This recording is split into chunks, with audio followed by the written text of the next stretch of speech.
제 방송을 보시는 분들이 한 두 부류 정도로 나뉘실 거예요. 세 부류까지 나뉘면 이제 쓸모없는 방송 보고 긁혀가지고 학생들이 뭐 비웃는 조로 막 이렇게 써놓는 경우도 있거든요. 근데 뭐 걔네들이 비웃어봤자 별로 긁힐 건 없습니다만 걔네들하고 상대할 레벨이 저희가 아니잖아요. 학부모님이나 저희나. 어쨌든 학생 보유한 상태에 따라서 좀 다를 수 있는데 첫 번째가 이제 아직 유순한 아이들, 그러니까 좀 저학년 아이들이죠. 이 아이들을 보유하고 계신 입장에서 보면 그러니까 제 말투가 너무 거친 거죠. 저렇게까지 얘기해야 돼? 저렇게 강하게 얘기해야 되는 거야? 뭐 이러면서 내용도 좀 이렇게 안 와닿는 경우가 꽤 많으세요. 뭐 그거는 비난받거나 그럴 필요는 전혀 없고요. 경험하고 있는 상황이 다르다 보니까 아직까지는 제 얘기에 동감을 못 하시는 거는 그거는 정상입니다. 근데 이제 격하게 공감해 주시고 지금 저한테도 많이 호응을 해주시는 이런 학부모님들 같은 경우는 이제 보통은 사춘기 학생을 보유하고 계신 상황이 극악에 치달으신 분들이 꽤 많거나 아니면 이 새끼가 왜 이러지? 정상인가? 이게 미친 건가? 이 정도의 상황인 애들도 있고 어떤 애들은 도대체 얘가 어떤 생각을 갖고 살고 있는지도 모르는 경우도 꽤 많아요. 그래서 이런 아이들 같은 경우로 이제 통제해서 사람답게 키워나가야 되는 거를 하려고 하다 보니까 이론적인 거랑 뭐 아이하고 대화를 항상 해야 돼요. 아이가 스트레스 받는 거를 공감해 주셔야 됩니다.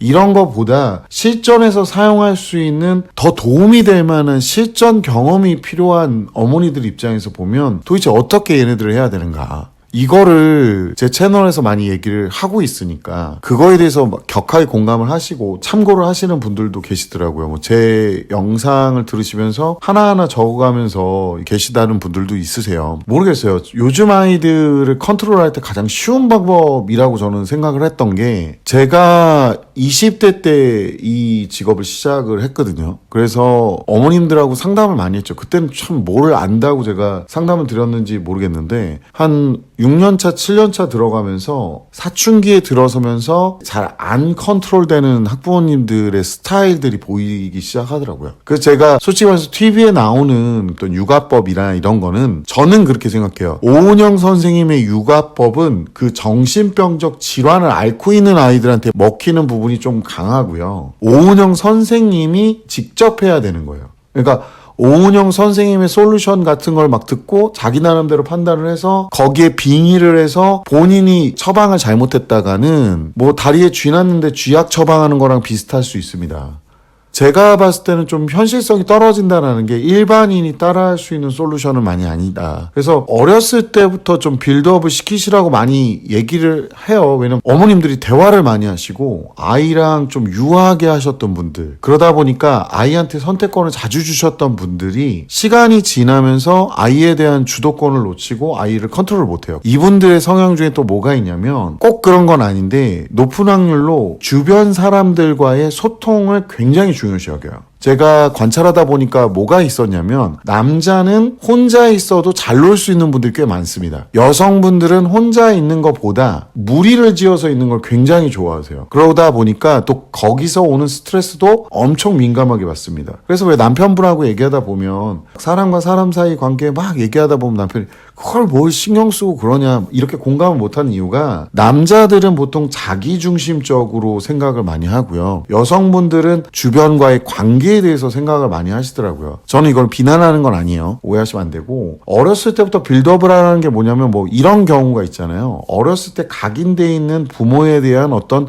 명령의 당위성이 이후에 아이가 뭔가를 선을 넘을 때도 그 부모가 아무것도 안 했음에도 불구하고 명령에 강한 힘을 부여를 하거든요. 이거를 저는 봤는데 이제 그거를 시기를 많이 놓치세요. 어떤 식으로 놓치냐면 처음에 한 6세 정도 되면 아이가 이제 언어가 발달하기 시작합니다. 그보다 늦게 오는 경우도 있긴 한데 6세 정도 되면 일반적인 언어 소통이 가능해지기 시작해요. 이때 이제 대표적으로 자신의 소유욕이라든가 자신이 갖고 싶은 것들에 대해서 욕구에 대한 얘기를 많이 합니다. 그래서 그거를 실험을 해봐요, 아이가. 예를 들어 마트에 갔어요. 그럼 마트에서 이제 뭐 대표적으로 일어나는 현상들 있잖아요. 마트에서 장난감을 외치다. 이게 누워가지고 이게 거기가 이제 되게 편안한 시몬스 침대 같은 건가 봐요. 누워가지고 애가 막 이러고 있고 울고 있고 막 소리 지르고 있고 막 그러면 저는 이제 어떻게 하시라고 말씀드리냐면 뭐 애를 카트로 옮길 수 있으면 카트로 옮겨 놓으시면 되거나 아니면 그 상태에서 아이가 울어도 아이가 소리를 질러도 아이가 자신이 원하는 거를 얻으려고 노력을 할 때 이 방식이 잘못됐으니까 난 들어주지 않을 거라는 걸 해야 돼요. 저 같은 경우는 1시간 반까지도 그렇게 가만히 지켜보고 있었던 것 같아요. 아이가 잘못된 방식으로 접근을 했을 때는 울거나 떼쓰고 있을 때는 거기에 대해서 무응답을 하시면 되는 거예요. 어떤 분들은 애가 숨 넘어가는 걸 못 봐서 그런다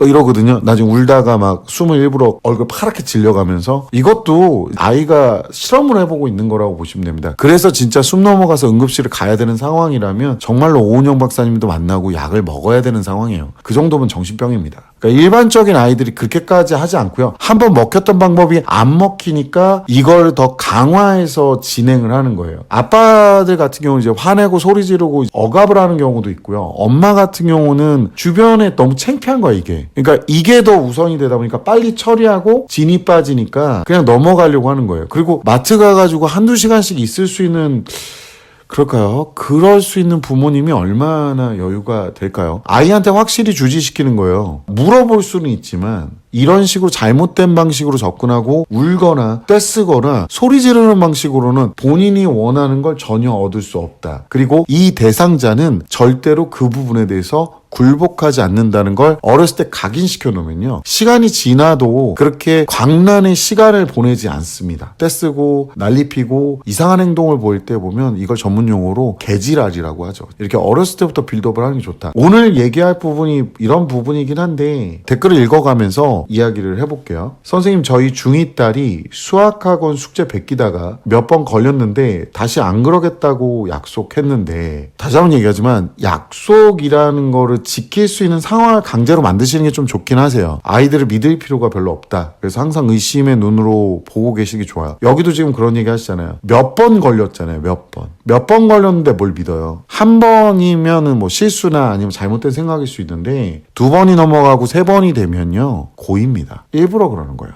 오늘 수학 숙제 한다고 해서 방에서 열심히 공부하는 줄 알았는데 핸드폰으로 답지 다운받은 걸 보면서 베끼고 있더라고요. 이게 그 패턴이에요. 다시 한번 얘기하지만 집어로 남 못 준다고 개가 똥을 끊죠. 얘는 지금 이걸 빨리 끝내야 되는 것밖에 안 보이는 겁니다. 혼내키면 오히려 왜 자기 핸드폰을 함부로 보냐고 사생활 침해라고 얘기합니다. 아 진짜 씨. 제가 애들한테도 항상 얘기하는 게 있죠. 용어를 씨부릴 때는요, 뭘 알고 씨부렸으면 좋겠어요. 사생활 침해를 주장하기 위해서는 3가지 요건이 필요합니다. 첫 번째, 개인정보의 보호 대상 여부. 그러니까 공개되지 않은 사적 정보가 보호 대상이긴 해요. 핸드폰을 함부로 본다? 근데 그 핸드폰 비용 누가 내죠? 그리고 그 핸드폰을 볼 수 있는 권한은 학부모한테 있습니다. 안타깝지만 인간은 이렇게 나뉘어요. 자연인, 자연적으로 인간의 권리를 부여받은 자, 저희죠. 성인들, 법인, 법적으로 인간의 권리를 부여받은 단체나 회사, 집단들을 얘기합니다. 근데 얘는요, 아직 계좌도 못 만들어요. 그러니까 인간이 덜 됐다는 거죠. 근데 보호받아야 될 사적 정보가 과연 얼마나 있을까요? 두 번째는 뭐가 있냐면 동의 여부. 당사자가 동의하지 않는 정보를 무단으로 열람 및 사용이 여기에 해당되는데, 무단으로 열람하고 사용을 뭘 했다는 거죠? 그냥 네가 답지 보다가 걸린 거잖아요. 이거는 뭐 되게 웃긴 거예요. 도둑이 이렇게 도둑질하고 있는데 이거 지금 저한테 사생활 침해하시는 거예요. 이거랑 똑같은 짓거리를 하고 있는 거거든요. 그리고 침해 방식도 여기서 고려 대상인데, 정보의 획득이나 열람 방식이 부적절하거나 악의적이었는지를 고려를 하거든요. 근데 이게 악의적이면 네가 베끼고 있다 걸린 거잖아. 그러니까 법률 용어를 알고 좀 씨부려야 되는데 그냥 뭐 떠오르는 대로. 얘가 사생활 침해가 뭔지는 알겠습니까? 아유, 말을 말아야지 내가. 자, 보겠습니다. 자기 핸드폰을 함부로 보냐고 사생활 침해라고 얘기합니다. 이유도 얘기하지 않고. 자, 여기서 잠깐만 한 번만 말씀드릴게요. 어머니 또 이러셨을 거 아니야. 야, 너 이거 왜 베꼈어? 너 왜 그랬어? 아이들의 말에요, 이렇게 딜레이가 생기는 이유 중에 하나가 뭐냐면 자신이 지금 어떤 대답을 할지 고려를 하고 있는 거거든요. 근데 왜 대답을 안 하느냐? 그럼 거기다 대고 어머님, 제가 진짜 숙제를 빨리 끝내고 싶어가지고 이런 식으로 이렇게 답지를 빨리 베껴서 효율적으로 어떤 숙제를 하려고 그랬습니다 라고 하기에는 이게 너무 쪽팔린 거야. 지가 봐도 비정상이고. 그러니까 뭘 물어봐요. 말도 안 되는 행동을 한 건데. 그리고 얘네들은요, 그때 당시의 상황을 모면하기 위해서 그냥 단순하게 거짓말로 바로 처리를 해버립니다. 예를 들어 핸드폰을 보고서 막 이러고 있는데, 야 너 양치했어? 그러면 양치했어. 그냥 이래버려요. 안 했는데. 이유가 없어요. 이 거짓말이 작동하는 원리 뇌는요, 어떤 자기의 의지와 내가 의식으로 100% 움직이는 게 아니에요. 굉장히 착각하는데 우리가 균형을 잡는 것도 있잖아요. 손해에서 자율적으로 하거든요. 이런 거짓말도 어떤 상황에서 특정 행동에 집중하고 있으면 다른 행동에 대해서 거짓말을 바로 해버립니다. 이걸 방해받을 거라는 차단 때문에 고도의 의식을 사용하지 않아요. 물론 집안에 보유하고 있는 이 사춘기 학생들이 뭐 고도의 의식을 갖고 있지는 않지만 어쨌든 이런 식으로 작동을 하는 겁니다. 이유도 얘기하지 않고 공부에 재능이 없다고 재능 탓만 하고, 그렇죠. 공부를 애들이 왜 해야 되냐고, 왜 이렇게 열심히 우리가 해야 되냐고 물어봐서 제가 웃으면서 그랬거든요. 니네가 재능이 있으면 열심히 할 필요가 없다고. 재능이 없으니까 열심히 해야 되는 거 아니냐? 못하니까? 근데 꼭 해야 되니까? 이거를 거꾸로 재능이 없어서 공부를 왜 해야 되냐고 얘기하는 거면은 도대체 무슨 재능을 어떻게 타고나는지 모르겠네요. 재능이 없다고 재능 탓만 하고 애니, 웹툰, 유튜브 이런 것만 빠져 있어요. 와, 다 봤네 다. 저 몰래 새벽에 노트북으로 밤새서 유튜브, 웹툰, 애니 한 달 동안 부모 속이고 봤더라고요. 그래서 새벽에 일부러 아예 그 기기 다 빼놓고 있으라고 합니다. 알람 시계도 개별 알람 시계를 따로 사주셔야 돼요. 무슨 핸드폰으로 알람을 하고 핸드폰으로 시계를 하고 손목 시계도 하나도 안 차고 다니잖아요, 요즘 애들. 그러니까 시간관념도 없고 맨날 지각하고 매일 피곤하고 어지럽다 토할 이거 어머니 영상 혹시 이렇게 보신 적 있어요? 드라마 정주행 하시거나 그러면요 다음날 엄청 피곤하고요 어지럽고 토할 것 같습니다. 그러니까 정상이에요. 그냥 늦잠 자고 영상 계속 봐서 눈이 지금 엄청 나빠져 있을 거예요. 아이들이 좀 알고 있어야 되는데 귀에다 대고 그렇게 엄청난 크기로 소리 듣고 영상을 그렇게까지 핸드폰 조그만 화면으로 그렇게 가까이 보잖아요. 안타깝지만 청각하고 시각은 한 번 잃으면 돌아오지 않아. 얘들아, 그 눈도 죄다 근시에다가 그 유모차에다 제가 그것 좀 달지 말라고 그렇게 얘기하는데 열심히 달아놓으시잖아요. 애들 편하니까. 그 애들이 전부 다 대부분 다 근시요. 거기다가 애들이 뭔 말만 하면 예? 무식해서 그런 것도 있는데 진짜 귀가 나빠서 그런 거예요. 그런 애들. 이런 얘기를 했었는데 알고 보니까 한 달 동안 거의 매일 밤새서 봤더라고요. 공부 얘기나 자기가 불리한 일이 생길 때마다 잘못했다는 말 한마디 안 하고 죄책감도 안 느껴요. 어머니 이거 보셔야 돼요. 얘는 지금 집안에서 본인의 서열이 굉장히 높은 겁니다. 본인이 판단하기에. 집에 키우는 개새끼도요.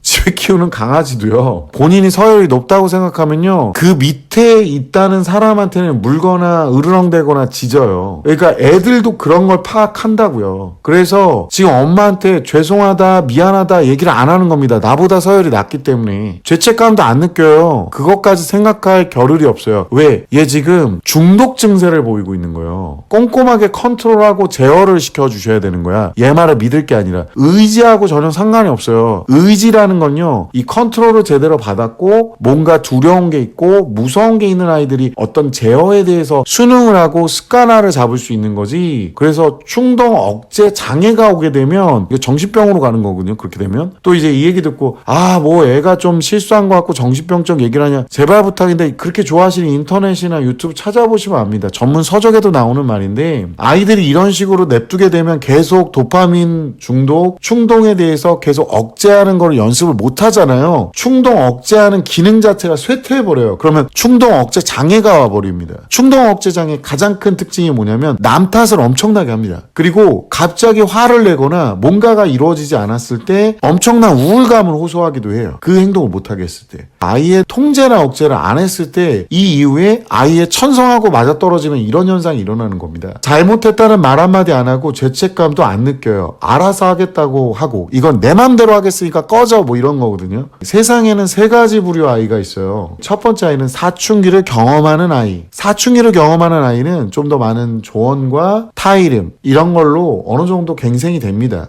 그리고 정신병을 앓고 있는 아이. 정신병을 앓고 있는 아이는 정말로 약을 먹어야 되고 심한 경우 사회에서 격리돼야 되고요. 마지막 세 번째 부류가 뭐냐면 정신병을 앓는 척을 하고 있는 싸가지 없는 새끼들이에요. 이 아이들은 진짜로 본인이 정신병으로 갈 수 있다는 걸 알려줘야 됩니다. 처음에 술 좀 마시고 있는 거는 상관이 없잖아요. 계속 마시고 통제 안 하고 있으면 알코올 중독으로 가잖아요. 이런 식으로 가는 겁니다. 알아서 하겠다고 하고 저한테는 시끄러우니까 조용히 하라고 하고 자 난리 났죠. 싸가지 없죠 지금. 자기 방에서 나가라고 합니다. 아이고야 근데 어떡하지? 등기부등본을 보면 소유권이 엄마 아빠하고 은행으로 돼 있어.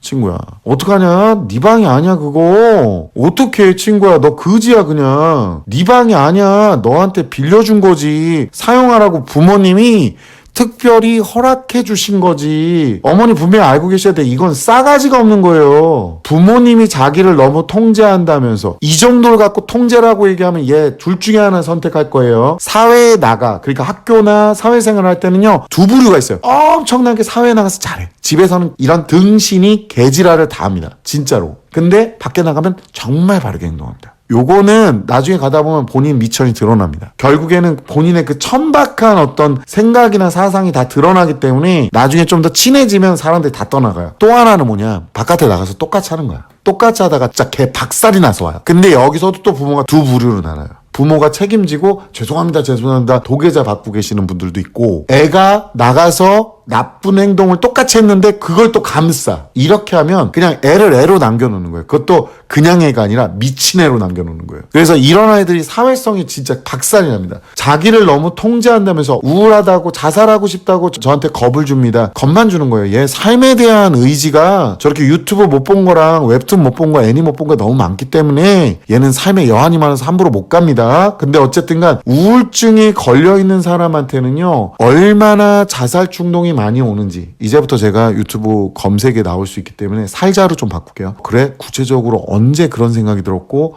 구체적으로 어떻게 노력을 한 적이 있고, 구체적으로 몇 번이나 들어? 이런 걸 자주 물어보셔야 돼요. 병원 가서 한번 물어보세요. 제 말이 틀렸나? 왜 이렇게 하는지 아세요? 첫 번째, 내가 이 생각을 하고 있음이 나한테 안 좋은 거야 라는 걸 환기시켜 줍니다. 두 번째 효과는 뭐냐면 얼마나 힘든지를 지금 다른 사람하고 얘기하고 있잖아요. 그리고 세 번째는 뭐냐면요, 이것들이 어느 일정치가 넘어갔는지 주변에서 파악을 하고 심각한 경우는 병원 치료를 받는 거죠. 그래서 이 친구의 극단적인 선택을 막는 겁니다. 근데요, 안타깝지만 이거는 아니야. 이거는 아까 말했잖아요. 그 세 번째라고. 정신병이 걸린 것 같이 행동하는 싸가지 없는 새끼예요, 그냥. 아니, 지 목숨 갖고 부모를 협박을 해. 아이고, 난리 났네, 진짜. 나 그 선 넘어? 넘는다? 봤지? 야, 내가 원하는 거 갖고 와. 이러고 있는 거거든요. 더 웃긴 거 알아요? 그때 애들은 보통은 뇌세포가 좀 덜 자랐잖아. 그러니까 뇌가 부족해요. 좀 어렸을 때 겁줘놓으면은 이제 생각이 짧으니까 그냥 그대로 듣긴 하는데, 이런 식으로 나오는 애들은 뒤까지 생각을 안 해요. 그래가지고 다른 건 다 실패해. 공부도 실패하고, 엄마 말 잘 듣는 거 실패하고, 아침에 일찍 일어나는 거 실패하는데 꼭 이딴 건 시도해가 성공하는 그런 등신 같은 행동을 하는 애들이 있어요. 그것도 대대적으로 홍보를 하면서. 진짜로 가실 분들은 뭐 뉴스에 많이 나오잖아요. 진짜 소리 소문 없이 갑니다. 이렇게 대놓고 말 안 해요. 우울감을 느끼는 거는 지 하고 싶은 거 못하게 하니까 난리를 핀 거고요. 이 정도 통제는 통제 티귿도 안 들어갑니다, 진짜. 그러니까 이거는 어머니 진짜로 한번 애를 끌고 가셔야 돼요. 병원을. 공부를 열심히 하자 얘기하면 다음 생에 그럴게, 아니면 시끄러우니까 나가 라는 말을 해요. 어머니 지금 어머니 서열이 바닥이에요. 지금 어머니 이거 못 끌어 나갑니다. 뭐 아버님도 또 유할 수도 있고, 아니면 아버님한테 얘기하면 극단적일 거라 어머님이 건들지 말라고 얘기했을 수도 있는데요. 어머님이 해결을 못합니다. 제가 솔직하게 말씀드리는 게, 제가 봤던 케이스 중에 정말로 크게 위험하게 가고 있는 케이스 중에 하나입니다. 정말 너무 힘들어요. 아무리 사춘기라고 하지만 아이가 점점 나아지는 게 아니라, 어머니 이건 사춘기가 아니라니까요. 얘는 지금 정신병이 있는 척 하는 싸가지 없는 아이예요, 어머니. 그리고 여기 보세요. 부모를 교묘하게 속이고, 어머니를 교묘하게 속인 적이 없어요. 대놓고 속였지. 어머니만 좋게 평가를 하는 거예요. 이렇게 좋게 평가하시면 안 돼. 교묘하게 속인 건 예의라도 있죠, 정말. 안 듣기려고. 그냥 얘는 대놓고 얘기하잖아, 대놓고. 거짓말을 하고. 이제 거짓말도 안 하잖아, 지금 얘. 거짓말도 안 해요. 어머니 대놓고 이상한 행동을 하는 거지. 이게 점점 심해지는 것 같아요. 충분히 심해져 있고요, 어머니 지금. 어머니가 생각하는 것보다 남들이 봤을 땐 더 심각한 거예요, 지금. 이거 그냥 냅두면요, 충동 억제 장애도 오고요, 나중에 사회 부적응 100% 옵니다. 이런 경우는 어떻게 해야 되느냐? 끌고 병원으로 가세요. 상담을 받아야 돼요. 정말로 전문가라고 인지하고 있는 사람이 이 아이가 어떻게 될 수 있는지를 분명히 얘기해 줘야 되고요. 그리고 이렇게 됐을 때 부모가 어떻게까지도 해줄 수 없는 상황임을 인지하고 있어야 되고요. 어머니는 절대 못 바뀌는 상황인 것 같아요. 어머니는 아이를 너무 아껴 지금. 그리고 아이가 잘못될까 봐 너무 걱정이 많잖아요. 전문가하고 상의를 해보셔야 돼요. 정말 이거 말로 해서 안 듣는다니까요, 절대. 이거 분명히 전문가한테 가셔야 돼요. 아이의 통제권을 어머니가 획득한 적이 없기 때문에 지금 이렇게 심각한 일이 벌어지고 있는 겁니다. 혹시나 이런 행동을 지금 하고 있는 녀석들이 있다면 정신 차려, 새끼들아. 인간 이하의 짓을 하고 있는 거야, 지금.